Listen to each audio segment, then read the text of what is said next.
just showing off the book for those people that catch this later on. Right. We ready, we ready, we ready. Hey everyone, hey Lamar. I see you in there.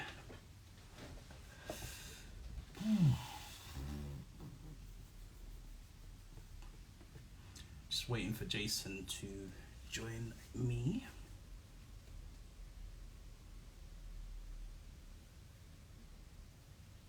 Hey Nadine. Oh my days. Literally just spilt a cup of coffee all over my desk. Give me 2 seconds. Jason, I see you in the crowd. I literally just spilled a cup of coffee by accident. Give me 2 seconds.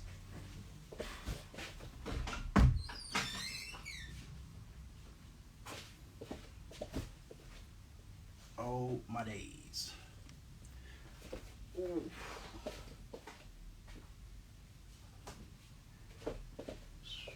The absolute worst thing that could happen during a live.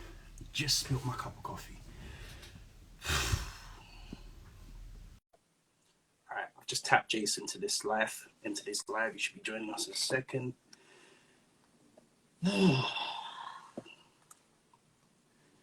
Alright, Jay, you're saying you're unable to join. I'm gonna try this again. Hey. Oh. Hey, yo. I logged on and then you just like...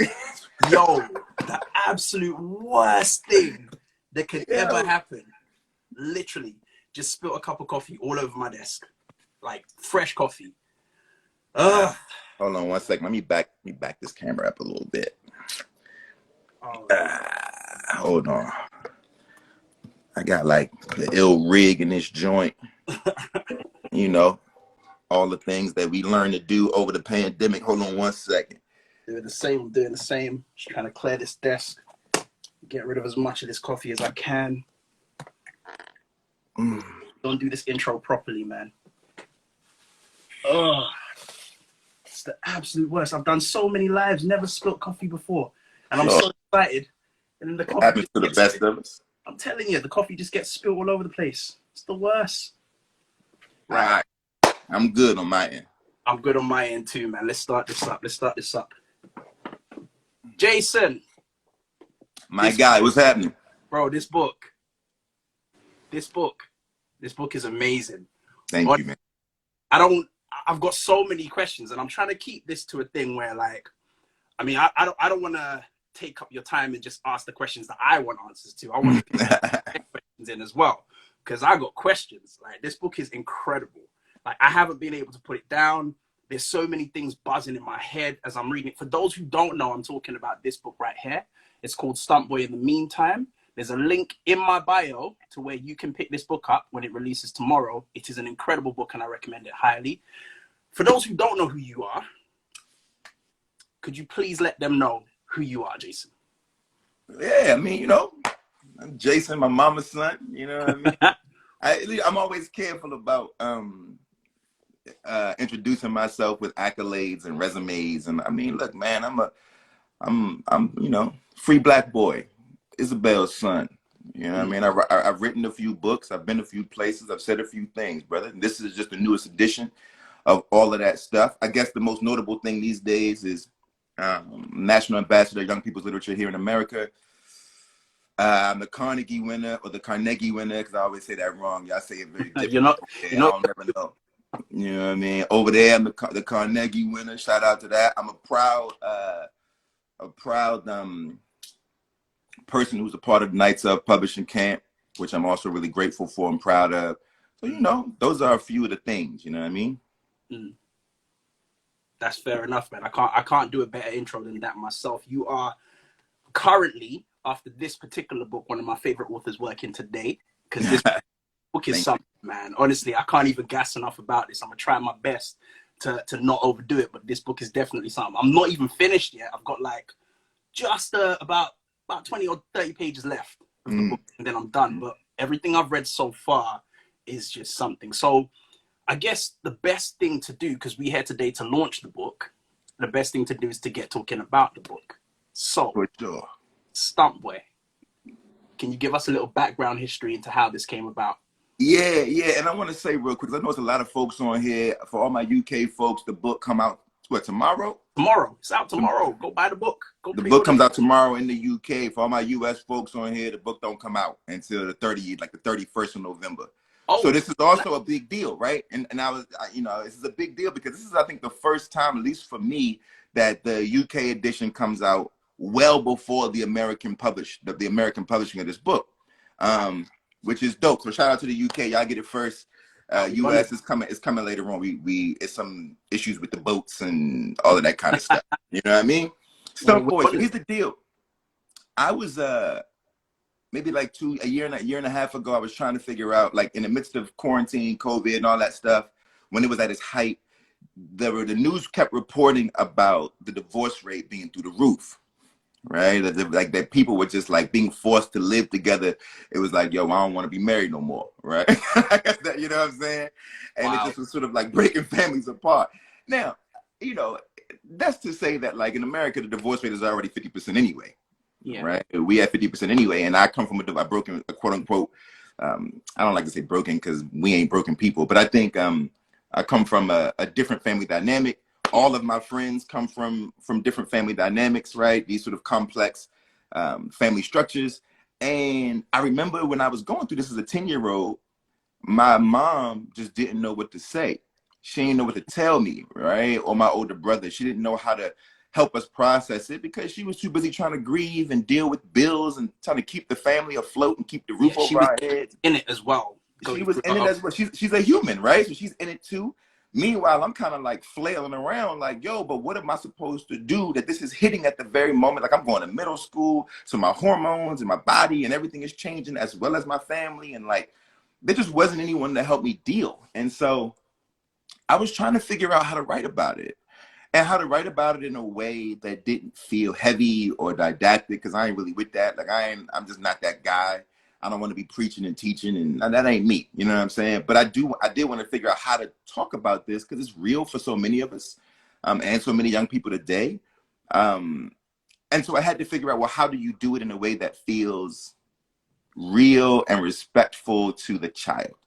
And how do you do it in a way that feels resourceful for the adult? Because I was also trying to write something that adults can use to help their young people process divorce, if that is happening, right? And so that's where StuntBoy comes from. It's about a little boy named Portico Reeves who struggles with anxiety. He lives in an apartment building, which in and of itself, by the way, shout out to Shauna Jackson, by the way, I saw her on here, because I know, like, Shauna's book might be the first books I've seen of, like, with kids living in apartments. We're going to get to that. We're going to You know what I'm saying? That's a big deal. And so, like, in an apartment building, he's got a whole world around him. He's a happy kid. He's got his best friend next door, but he does have some anxiety, right? And he's just found out that his parents are separating, but he doesn't understand what it means. He thinks it means that he's basically going to have two homes. And what could be bad about two homes, right? And so he doesn't quite understand what's happening, but he knows that he wants to sort of be a superhero. But his superpower is basically to do the stunts that superheroes should not have to do. He wants to be the kid to take the fall so that superheroes can remain super. But what do you do when you're the kid who realizes that superpower puts you in a situation where you feel like you have to try to save your parents from themselves? And that's what the story is about. Right. So yeah, you talked about wanting to write this in a specific way that wasn't preachy, and for me, you did that. Like, you did that. This was fun. Like, it was fun. It was familiar as well. Like, I grew up on an estate, right? We call them council estates over here. I grew up on an estate. And one of the things that sang to me in this book was how you depicted that life, how you depicted the surroundings that these children grew up in, that Portico is growing up in. And, you know, I had just, all these memories just came. I'm 38, so, like, that was a long time ago. So all these memories just came flooding back about how we used to play on the estate, right? So, like, I lived on the first floor, but it was a 5-story block that I lived in, right? So, like, the view from the first floor was one way.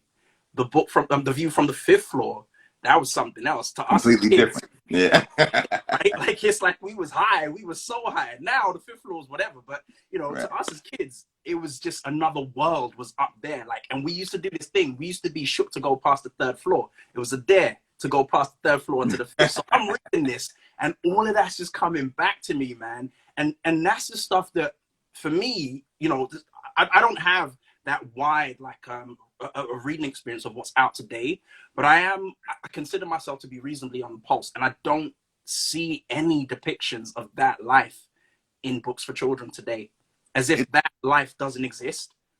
Which is weird, right? Because because it does exist, right? It exists a lot, but also it helps to sort of build a new story. The thing about like living in a building, right? Whether it's like over there, council estate, over here, an apartment or a project, which are two different things, by the way.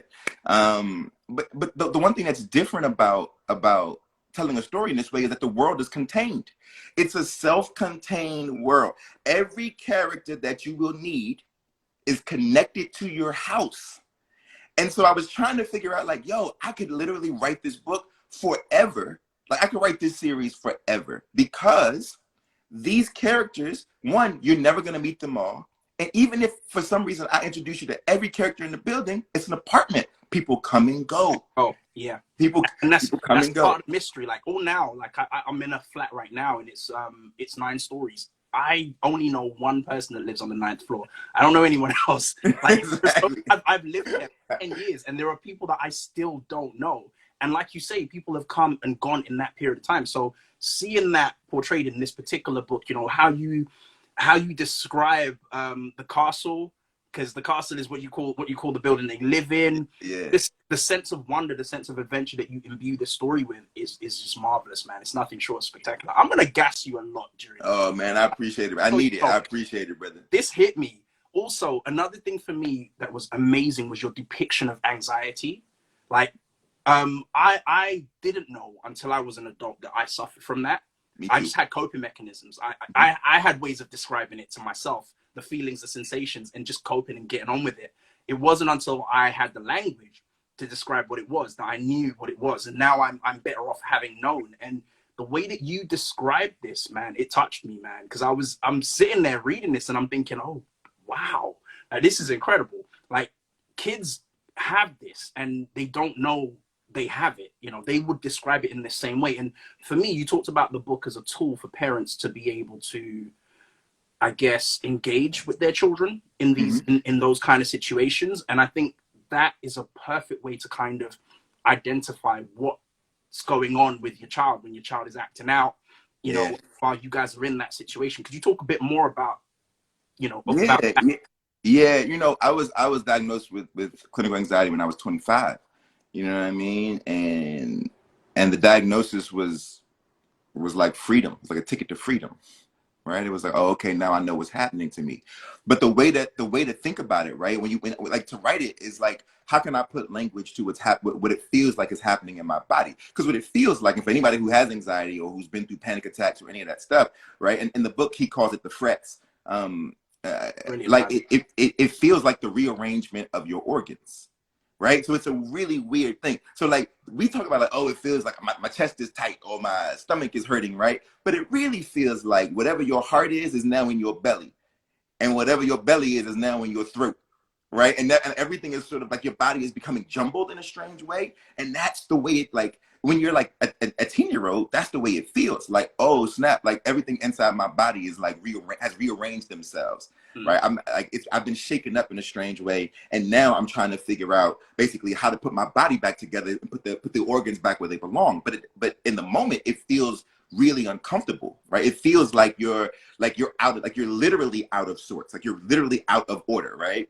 And so I talk about that in the book. And then the other thing is sort of the other part of anxiety is sort of like the unreasonable jump to conclusion. So like what happens to him is that like he's got his homegirl Zola, and Zola is like, Hola. Yo, Zola's like she's like a guru, right? She's always zen. Her mom's a meditation teacher. Her dad sells lawn chairs. She's always meditating. She's on some shit. She always chilling, right? She's got the and so whenever he goes to her, because when and what triggers him is that His parents, whenever they're arguing, because the whole book they're fighting over, they're splitting up the items in the house, right? And anybody who's been through a divorce, you know what this is like. You got to split the item. Who gets the bed? Who gets the couch? Who gets the TV? Who gets this, right? Stuff And that so didn't mean nothing suddenly means everything. exactly. These arbitrary things suddenly hold such weight. And so whenever he sort of sees his parents dealing with this, they say, look, we're in the middle of something. Go outside. Like, in the meantime, go see Zola. Or in the meantime, go play outside. But when she says meantime, he hears mean time. Yeah. As in the not nice time. I love how you did that. Right? As in the not nice time. And he starts to panic. And Zola, who tries to calm him down, causes more panic because he's already like, he's out of here, right? His engines are revving, the organs are happening, and then he goes and does really silly things. Yo, your wordplay in this book is something, man. Honestly, like, just the way that the book is set up as well.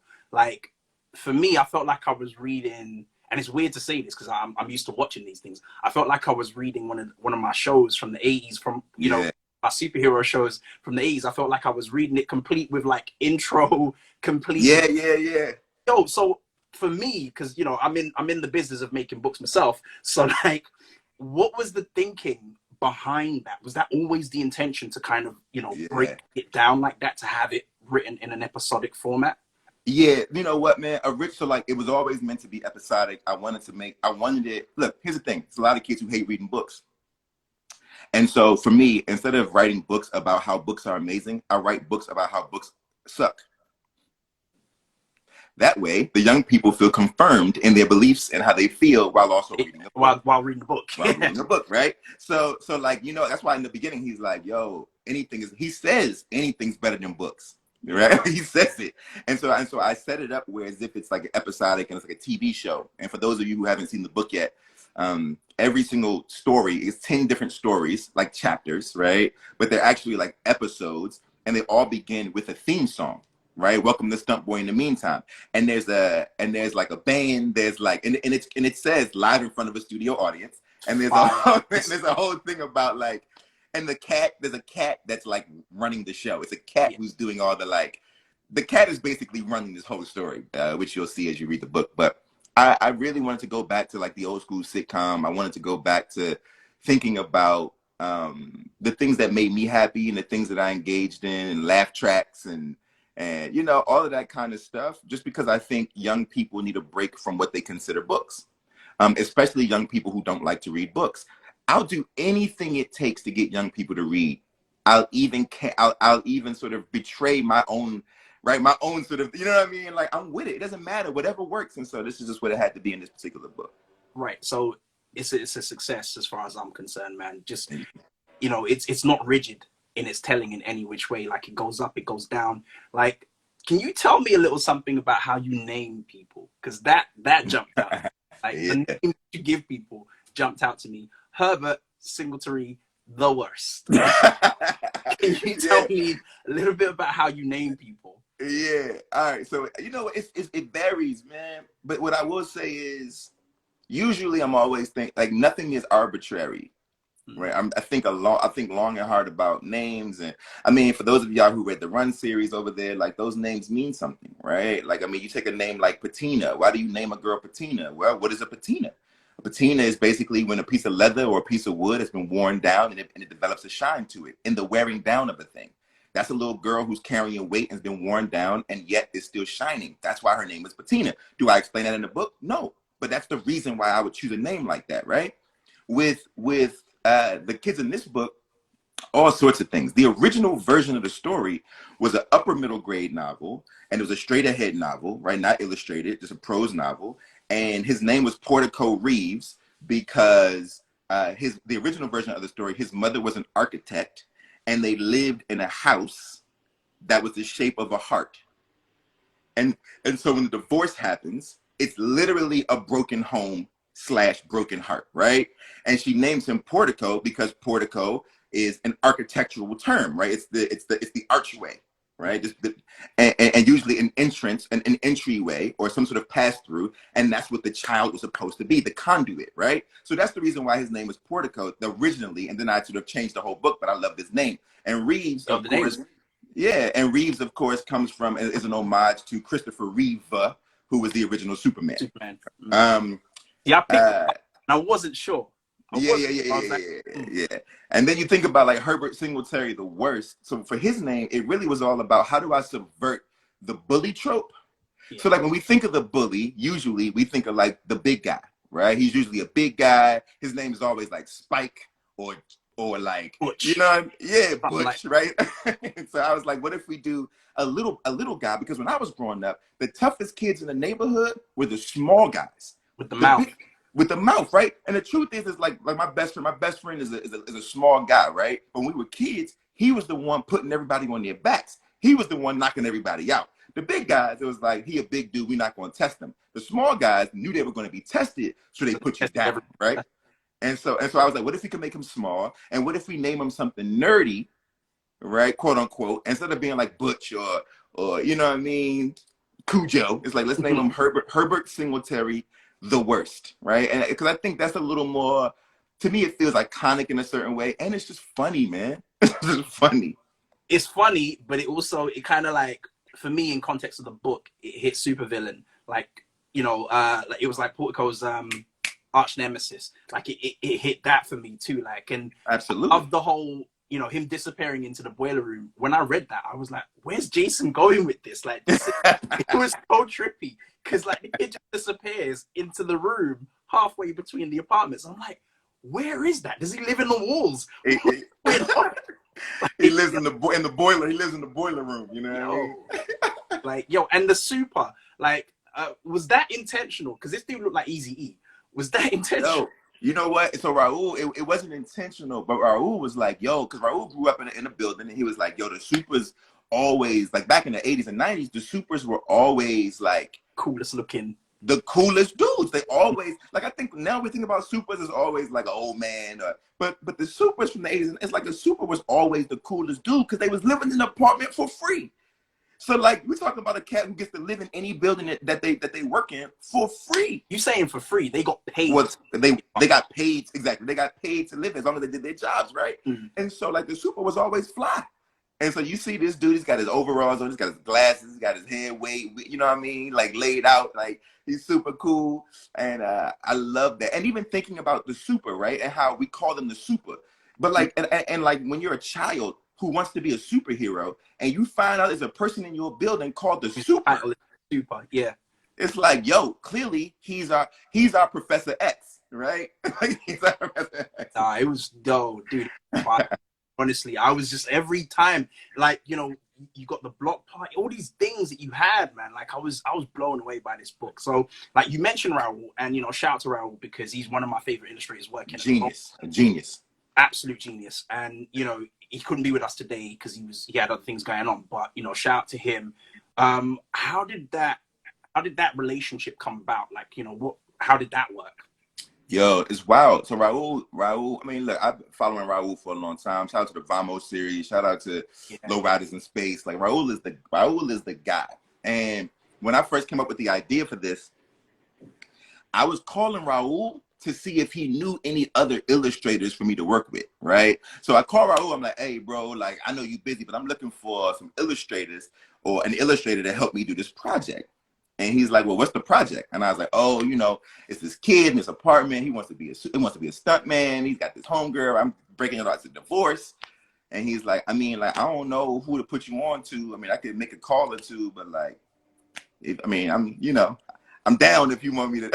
I mean, if you want me. I don't know, you know. And I hadn't even thought about, because Raul is mad busy. Yeah. You know what I mean? So I'm like, oh, Raul, I didn't even think about you, bro, just because I know you got a lot going on. And I didn't want to put you in a jam. Because I really need this to get done, right? Because you know how this go. You know what I mean? Like I need this to get done, bro. And he said, bro, just give me like 20 minutes. 20 minutes. He sends me like a mock-up. Oh. Of like all the characters. What? That's crazy. It was crazy. And he was like, listen, I do this in my sleep. So I can get it done. Ain't no sweat. I can get it done. If you want to do it, let's do it. And so I said, all right, let's do a whole like chapter or something like that. And then I went to this is before I even went to my US editor. Yeah, I want to make sure that when I walk in the room, like it's non-negotiable. Yeah. Right. Yeah. Like I don't play. Like you know what I'm saying? Like at this point in my career, it's like I move a certain way because honestly, because I've earned that, right? And so I want to make sure that that my vision is clear first before everybody else tells them what they want. So you know how when they ask you the questions, you got the answers. Exactly. Like, exactly. And that's how it was, man. We sent it to our editor, and it was all a go. You know what I mean? But I knew the moment Raul sent me the very first mock-up, because at first StuntBoy had an afro, and I was like, nah. I was like, because he actually looked, Raul is Mexican, and he's Mexican American, and the boy looked a little Latinx, which I'm all about, except for I need this little boy to be black. Right, that was very important. That's the vision. That's the vision you had. That's my vision. So I'm like, Raul, I love this character, but his afro, for whatever reason, the rendering makes him look Latinx. And so I was like, I need him to be black. And so Raul was like, all right, cool. And so what Raul, I wish he was here to talk about it. So what he did was, he gave the kid a high top fade, and he basically modeled the kid after a young photograph of Muhammad Ali. I thought so. I thought so. Yeah. Like, and that's the reason. And that's the reason why, if you look at his sneakers, it say Clays. His sneakers are called Clays. Yeah. Shout out to Raul, man. Genius. Nah, you smashed it. Like, so another thing for me that was amazing about this is the graphic novel that's not quite a graphic novel. Right. Again, was that always the intention? Because this book isn't rigid in any way. It's everywhere, and I love it. Like, it's everywhere. Like, I move through the book. Yeah, man. That was always intentional. That was always intentional. Look, you know, and I want to make sure I tip my hat to this gentleman too, because I want to make sure I want people to know where I got it all from. The whole thing, honestly, was I was like, yo, Dave Pilkey been holding the corner of the market for a long time. and the truth is that I get it. He a genius. I don't care what nobody say, bro. Kappa Underpants is masterful. And unless you've ever tried to write that kind of work, kids jokes and all of that, if you've never written that, people throw darts all the time, like that. Those books, they cause young people. Yeah, and I'm like, bro, those books have gotten more kids reading than any other books on earth. And so, and to hear kids laughing at the jokes that a 40-year-old makes that's talent. That's a real thing, right? And that's connection. And that's attention, and that's real, right? And so I really was kind of like, I need to figure out how to do the Dave Pilkey thing, because he figured something out that almost none of us have figured out since. And so that he was my inspiration for like the style of it all. So I'm gonna say, I think you just don't say that. Yo, this is your Pilkey moment. I think you just did that, man, because I hope so. Dude, I didn't read this book. I moved through it. There's a difference. Do you know what I'm saying? There's a whole difference. Like, it was an experience. And I'm not done yet. Just spilled coffee over my copy, but yeah, I'm not done yet. I didn't read the book. I moved through it. Do you know what I'm saying? And the reason why I moved through it is because it forces you to do that. Like, it's as, Portico's doing his jumps, his stunts, his belly flops. I'm moving through the book with him. Like, it's a very hectic read. Do you know what I mean? That's amazing. Jason, I'm in awe. I don't know if you understand. I mean, I listen. I appreciate you, man. That means the world to me, brother. I mean, you know how hard it is to do this. So coming from you, man, I really appreciate that. Nah, I'm in awe, man. You did the thing, man. Both of you and Raul, you absolutely did. You did the thing. So like a couple more questions. Let me think. My brain is gone. Like, good. So is this okay? So I guess I have to ask, and it's a bit premature because the book's not even out yet. But like, are we looking at a series here, or is this a standalone for now? So there's gonna be at least 2. Okay.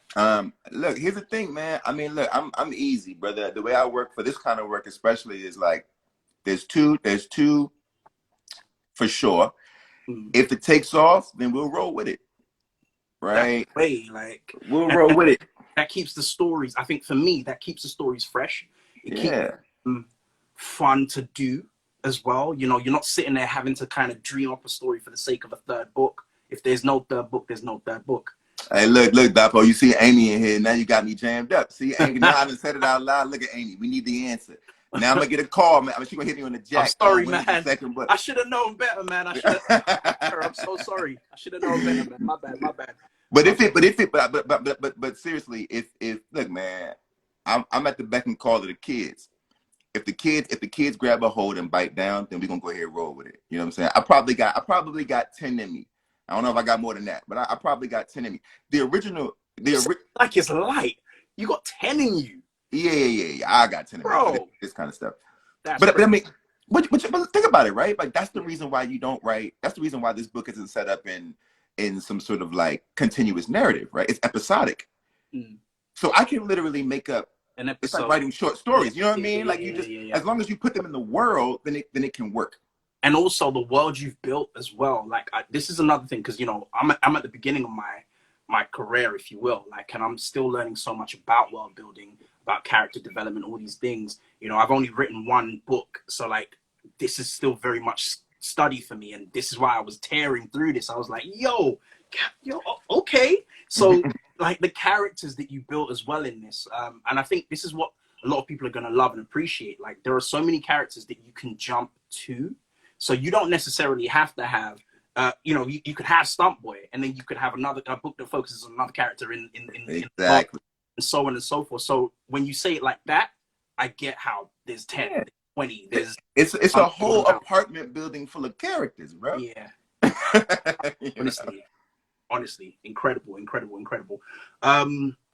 Let's see, what else?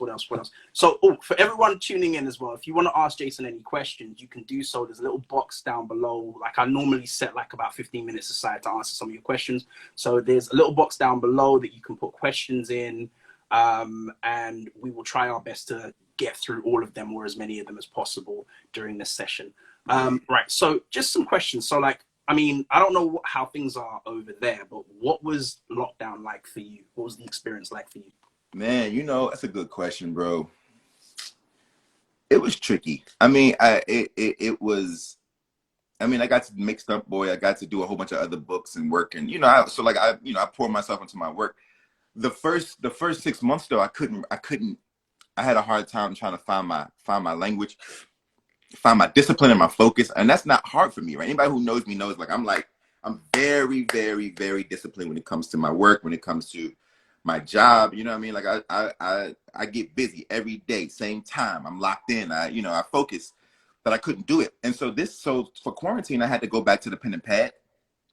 I couldn't write on the computer.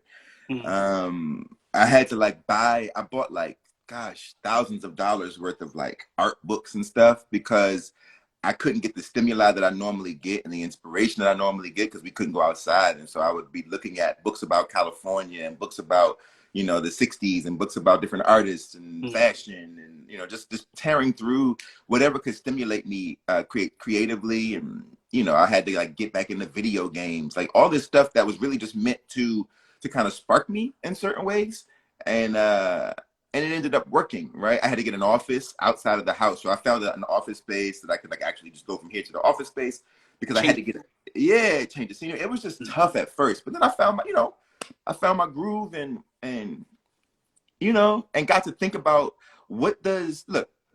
I'm always interested in restraint, right? So like all of my books, you look both ways, you look at Ghost, you look at Long Way Down, look at any book that I have, and what you're really looking at is an exercise in restraint. I'm all about how do I build boundaries around myself so that I can play freely within those boundaries. But if there are no boundaries, I'll be overly conscious about the fact that there are no boundaries, that I won't move. So after a while, I realized me being locked in my house is no different than me choosing to write, 4,000 word stories, 4,000 word stories for a book. It's just a boundary that's set up. And within this boundary, if I can figure this out, I can be free within it. Right. And that's the way it was. And so the work that I started to make within this sort of space are just basically the physical manifestations of what was happening to me emotionally and intrinsically in my home. So StuntBoy, there's another book coming out called Ain't Burn All the Bright, which is 3 sentences long. The whole book is 3 long sentences. Right. So thinking about all of this comes from me being sort of in this boundary, Dude, the book is 3 sentences long. Yeah. It comes out in January.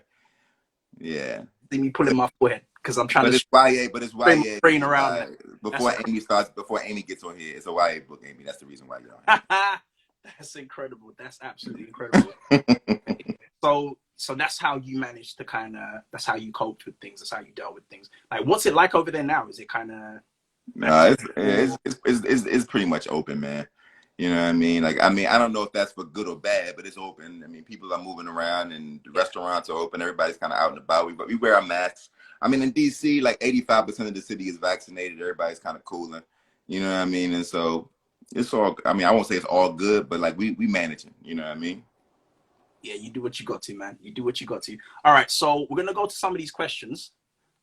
You ready for them? Let's do it, man. All right, cool. Right, let's see. How do you focus on any one project and take it across the finish line?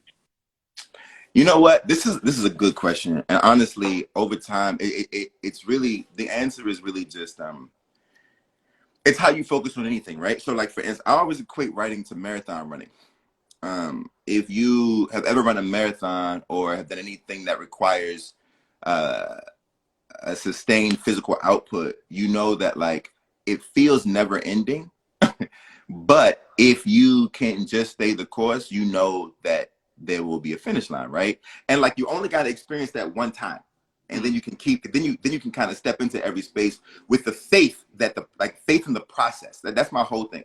I got faith in the process. I don't always have faith in me, but I do have faith in the process, right? And that if I pray to the altar of creativity every day, at the end of that, eventually there will be something there for me, right? Now, whether that's good or bad, you know, usually it's bad and then I have to fix it, right? But at least it's there for me. And that's the way I think about everything. I write into the void knowing that there is something there. I just have to kind of like let that thing come to fruition. I have to let it solidify, let it sort of, you know, find an embodiment. But that just takes time and patience and diligence. The problem is so many of us don't have that patience and that diligence. And so many of us are completely frightened with not knowing what's on the other end. Will it ever happen? Will I ever get there? Will I ever finish? And while y'all think about all that, you could just put it down 2 pages, and that's 2 pages more than you had yesterday.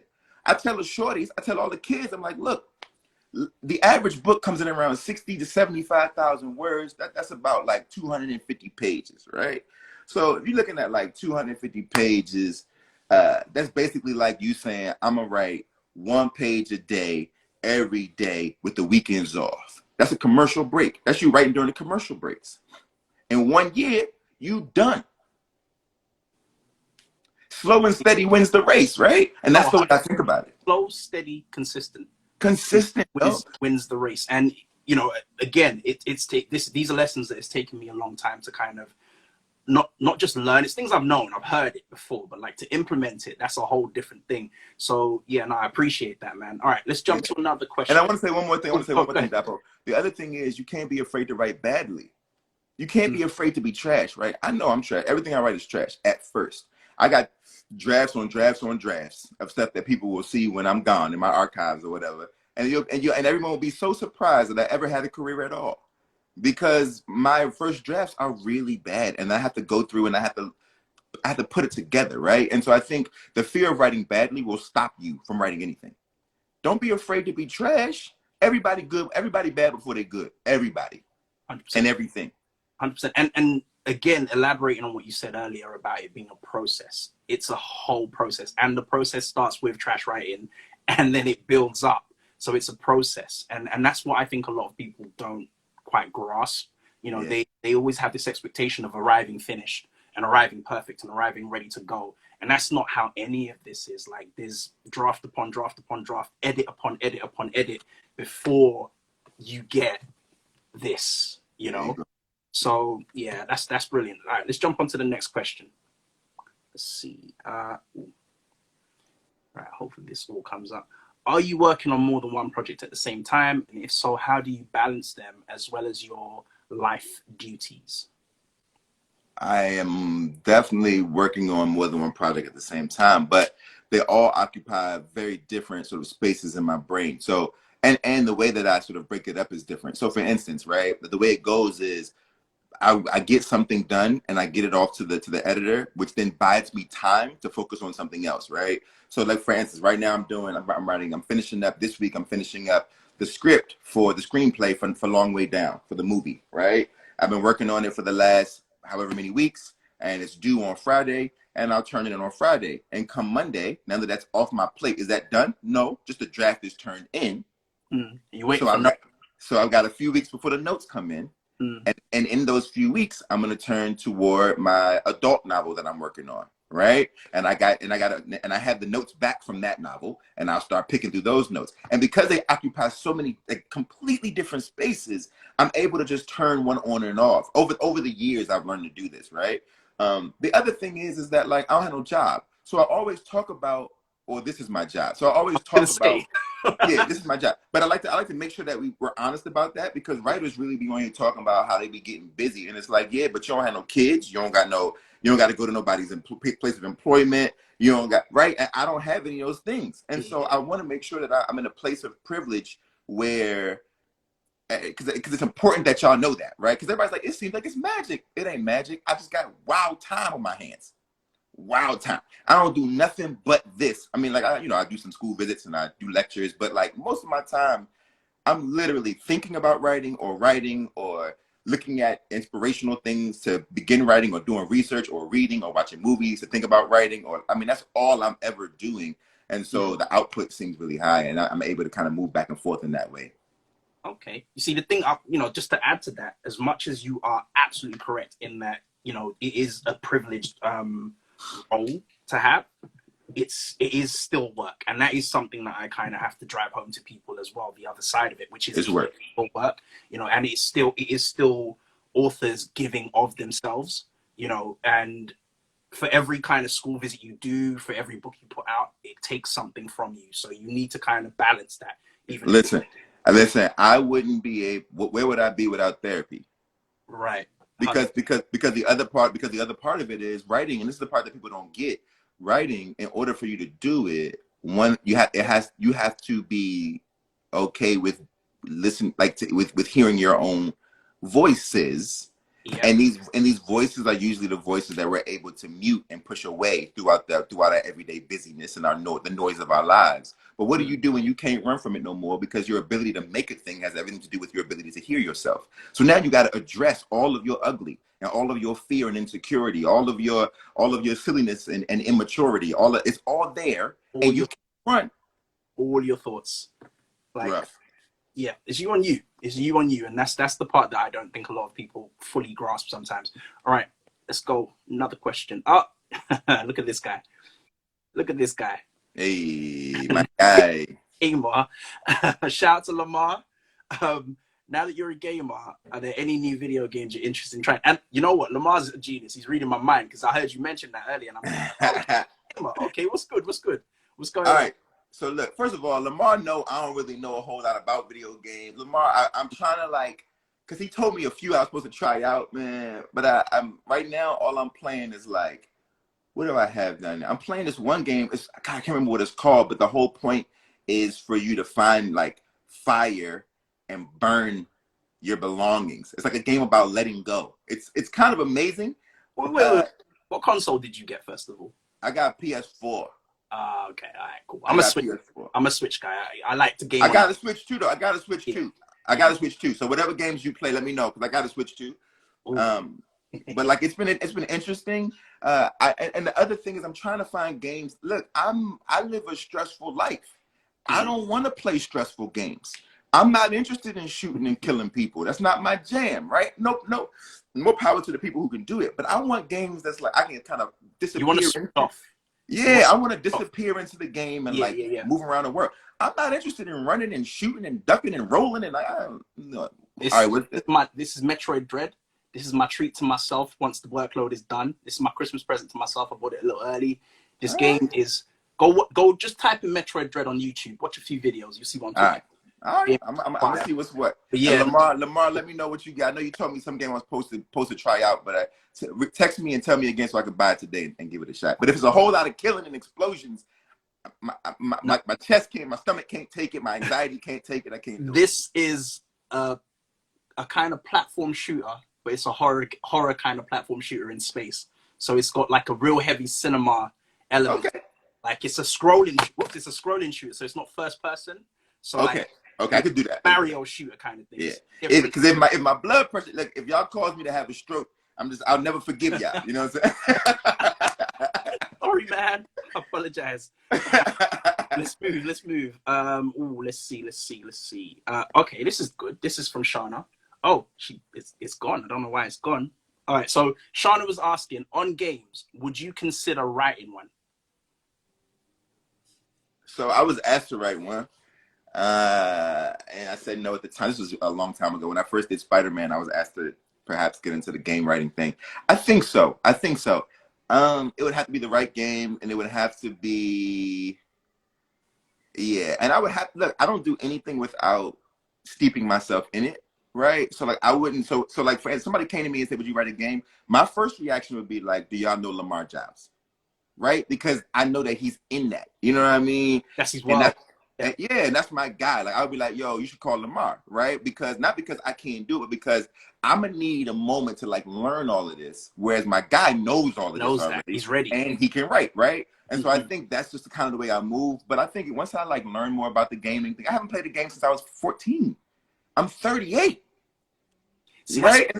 Because I stopped gaming, I think it was probably like 20, 25, 20, around that age. I stopped, and I don't know why I stopped, because I was a big gamer, and now I'm just trying to kind of pick it up, and I'm looking at it, and it's so different. The landscape is so different. I got an arcade system in my house right behind this camera. It's an arcade system. It's got all the old games, and that's what I do mostly. I play like Pac-Man and Dig Dug and like, you know, Galaga and like, you know what I mean? Like I'm playing like Burger Time. Yo, Donkey Kong, like that's my jam. You know what I mean? I got the Switch. But all right, let's move to the next question. All right, let's see. This one's for the youngsters. I'm a grade 3 teacher. What advice do you have for young writers? Apart from the obvious. You're a grade 3 teacher. I thought you were going to be like, I'm a grade 3 teacher. What advice would you have for teachers?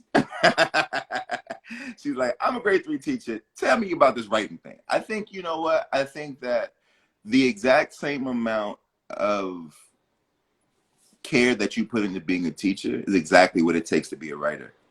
You know, I have this theory, man, that everything in life is about 3 rules, 3 tenets: humility, intimacy, and gratitude.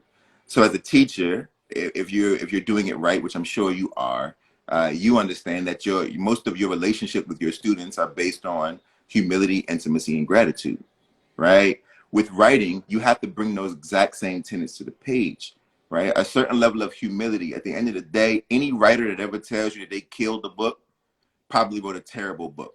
Any writer that's like, yo, I just finished my book, I smashed it, bro, I can't wait for people to read it. Ask any of us, we'll tell you that's probably not a good book, right? That insecurity, right? Which is really that humility. There's a certain kind of humility and a reverence that we have for the page. And we're you know, those of us who do okay in this business are careful with it, right? It's like, because you have to be. And then there's intimacy. I think writing is an intimate practice. It requires trust. It requires trust in yourself. It requires trust in the process. It will require trust in other people, right? There's a certain kind of intimacy necessary in order for one to write a book. And then gratitude. I actually believe that, for me at least, the books that I'm making are all love letters to kids. These are thank you notes. And I think everyone should think about like who exactly, even if you're writing, even if you are one of the people who say I write for myself, cool. Then make it something that is giving gratitude to the you that is still here, the you that made you, right? Like, and I think all of those things are necessary in order to make anything, whether it be to make a relationship, to make a family, to make a classroom, or to make a book. Very good answer. Very, very good answer. I've got nothing to add to that. Right, let's see. What okay, this is a cool one. What are the images of behind you? The images that you got behind you? I'm guessing they're photographs in a frame. Yeah. And do you use imagery to gain inspiration?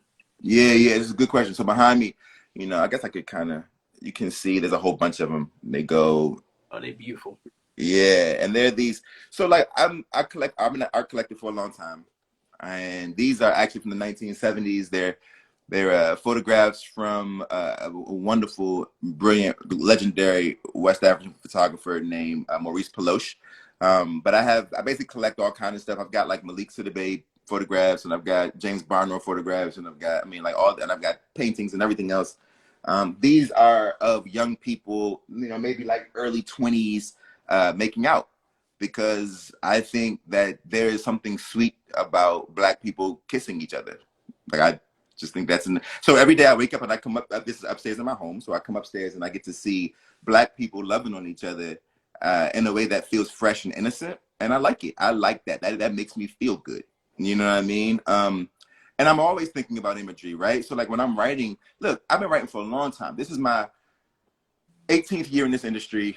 And I've written a lot of books, as y'all know. And so over time, sometimes you're like, yo, I can't see it all the time up here anymore. I can't see it, right? So I'm making characters. I can't always see them like I used to when I was 25, 26. And so I have all these books that I flip through, and I'm like, all right, there's somebody, right? Maybe it's this guy. Maybe this is the guy I'm describing. Maybe this is the woman, the young girl. Maybe this is Patina. You know what I mean? And I look at all these images of these beautiful people, and I say, oh, this is what I want them. Oh, a chipped tooth. Oh, beads. Oh, you know, this hairstyle, or these clothes, or this energy, and I flip through and I develop my character sometimes by looking at, you know, images of interesting looking humans that I have all over my house. Yeah, you need to fill the tank back up. Like and that's for me. It's film. It's reading other people's stories. It's art. You need to fill the tank back up. Got to. You know, because you're pouring from it all the time. So you need to fill the tank back up. Right.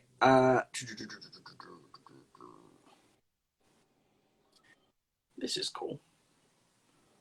Well, I guess this is the same as the teacher question, technically, right? What would you tell parents who have a child that is interested in writing stories? And it's a little different. A little different.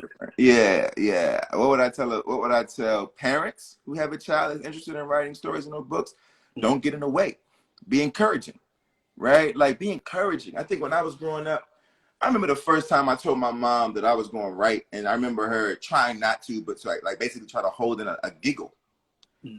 And it bothered me, right? And it made me feel like, well, now I really got to do it. You know what I'm saying? It was kind of like, you going to laugh? I was like 15. I'm like, you going to laugh at me? Like, and I don't think she meant any harm. I just don't know if she knew that I was going. She didn't know if you were serious or not. Exactly. And why would she have imagined that I could have done it? And I know we always like, no, your parents, you know, parents are supposed to just sort of like have this blind faith. Parents are human beings. They're human beings. And she had never seen anybody make it like that. I don't come from that kind of family.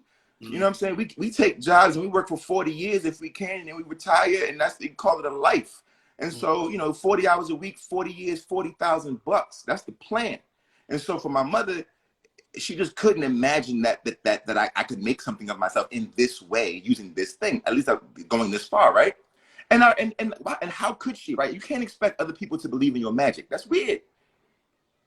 Right. And so I think it's a weird thing that I think we get wrong on so many levels, because people, especially adults, they draw from their own lived experience. And if they've never, like you say, experienced the person make it as a writer, if they don't even know what goes into writing, like it's an alien concept. So this is a different thing. Like, so I you know, I don't hold it against it. I get it. You know what I mean? And so for parents, but the parents who know, like the parents who are in this call, and you are right, like these kinds of parents, in today's time, it's like you have no reason not to encourage your kid, encourage your baby, whether that be if they really want to, and let them know, like, if you, first of all, I think it's like you let them know if you really want to do it.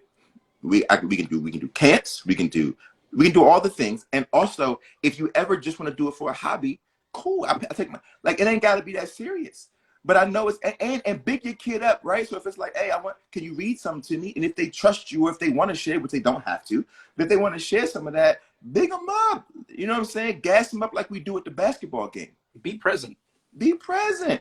You know what I'm saying? Imagine somebody reading you their poem, some 10-year-old reading you their poem, and you stand up and you like, oh, burr, burr, burr, burr. You doing the whole thing, right?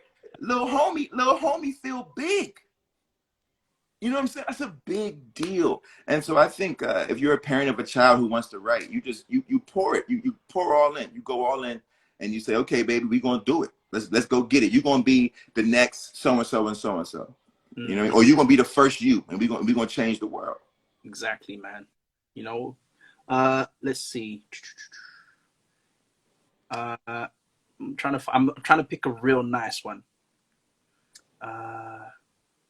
Oh, this is nice, because I hear you talk about your mama all the time. So Yeah. This one's for your mom, man. Oh man, wasn't my mother an educator? How much has she influenced my writing? My mom wasn't educated. My mom is like the GOAT. Everybody who knows me knows like my mom is like the OG of all OGs. And you can ask anybody who know her, they'll tell you the same thing. And what she did, what I will say is, has she influenced my writing? In certain ways. But I mean, she's influenced my sort of life, and my life has influenced my writing, right? She's influenced my ethic, and my ethic has influenced my, she's influenced my the notion that my job is to serve, right? And that has influenced my writing. But her life as a teacher has been wow inspirational, because she was an old school teacher, and the old school teachers didn't believe in disciplining before acknowledging the humanity of a child. Right. So like, you know, I remember she retired last year, when COVID started, but she was saying how like the younger teachers, because of new rules and new politics and all this, that it's like, if a kid is acting up, it's like, hey, you got to go down to the principal's office. My mom was like, you ain't got to kick Slim out. Right. Especially little black and brown babies. Like it's like that always happens. Right. You don't have to kick Slim out. What you could do is ask that baby what the matter is. Imagine that. Imagine if you took a moment and you said, this is a human, and before I discipline or chastise them for being disruptive, let me first just ask what the matter is, because sometimes that baby might say, I'm hungry because we missed breakfast, my mom was late for these reasons, or my parents have been arguing all night and I haven't been able to sleep. And in that moment, you can say, I too get a little grumpy when I haven't eaten. I too get a little fidgety when I haven't slept. We can figure out how to remedy the situation, right? But like, that's a real thing, right? Like, and so I think about my own work and my whole job, my whole career. All of the books are really just about me saying, baby, what's the matter? I can see you. And instead of me proselytizing or chastising or preaching or dismissing you, I'd rather say, let's figure out what's there so that I can figure out how to meet you where you are and let you know that I feel the same way, despite my age difference, you know? I was going to say points of relation. That's it. And that's missing. That's all. I think in the education system over here, that's always been missing. Like, it's so weird, bro. I got all these adults around me that's like, I had to kick Lil Slim out of class. I had to kick homie out of class because they were snapping on me and roasting me in class. You can't take a joke? So you mean to tell me you roasting is part of the course when you're a teacher? Man, come on, man, take a jab back. They be wanting you to roast them. Like, come on. He done cracked the joke, and now you sad and you aggy in your feelings. And you gonna kick homie out of class? That's the kid in you responding to that joke, basically. You know? So, all right, let's go on to the next question. All right, we got time for 2 more questions, and then we are gonna bring this chat to a close. Even though I could talk to you all day, bro, we're gonna bring it to a close. Let's see. What we got. Okay, so I like this one. All right, it's back to writing again.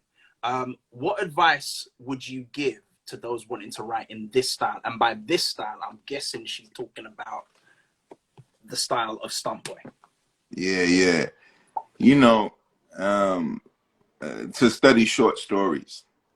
You know, I think that where a lot of writers are dropping the ball these days is that we're not reading widely enough when it comes to form and format.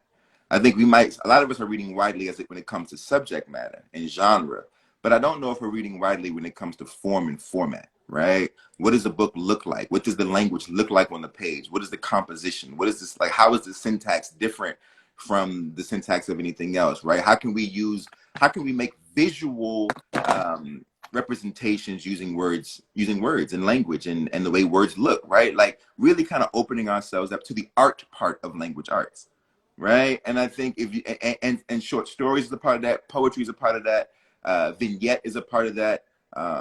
You know, I study Ali Smith, you know what I mean? Ali Smith I don't always know what Ali be talking about, but I love what she is experimenting with when it comes to language. You know, read the things that make you uncomfortable, read the things you might not get, right? Figure out watch things you might not understand. I'll be watching all kind of wild foreign films and like all kind of weird stuff. I'm listening to experimental music, like whatever, because if it makes me feel something, then there's something there for me to learn.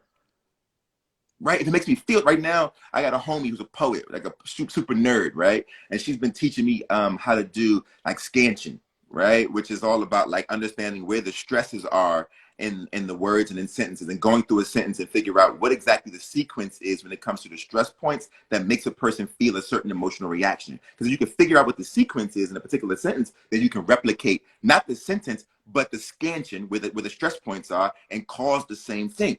This is the kind of stuff that I'm always interested in, right? So when you read something like StuntBoy and it feels all light, but it also feels propellant, this is what it takes to do something like that, right? And so, like, how do you write this? Bro, I'm grinning ear to ear because I felt all of that in this. Like this, like I said to you, I didn't read this book so much as move through it, right? Like it was a completely different experience, unlike any I've had in a very, very long time reading.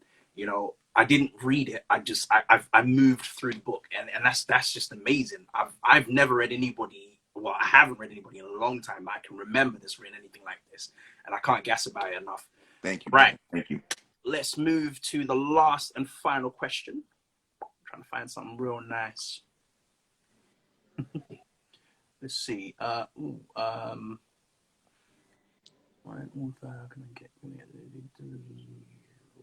Hi, Amber. Hey, it's a lot of fire people in here, bro.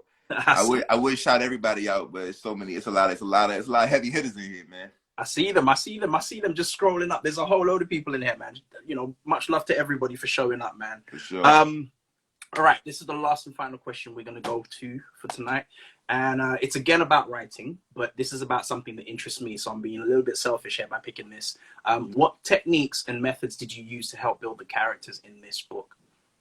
In your book, I'm guessing. Oh, man, that's a good one. You know, I use the same technique every time. So, and it's something that I'm glad. This is really a cool thing to talk about. So for me, when it comes to character building, it's a very basic thing I do. Actually, when it comes to building a story, I have a very particular thing I do, right? So first I think of, let's say the protagonist in this story is Portico, StuntBoy. And then I say to myself, all right, if this little boy were a place and not a person, right? If he were an environment, what kind of environment would he be? Would he be a city? Would he be a farmland? Would he be a suburb, right? Would he be busy? Would he be smoggy? Would he be loud? Would he be quiet, right? Would it be, right? Would they be dew on his grass in the morning? Is it cold there? Is it warm there? Is there a beach by? Is there, right? Thinking about all of that as a human, right? Saying that if this person was a place, what kind of place would they be? Then I figure out the environment and I say, all right, we're going to put them in Skylight Gardens, an apartment building. And then I say, if this apartment building were a person, what kind of person would it be? Right? Would it be a loud person? Would it be a soft-spoken person? A shy person, an anxious person, a person with mental differences, physical differences? A person who, you know, this is the way I think about it, right? And so when I do those two things, person as place, place as person, then what I do is I say, what is the relationship between these two things?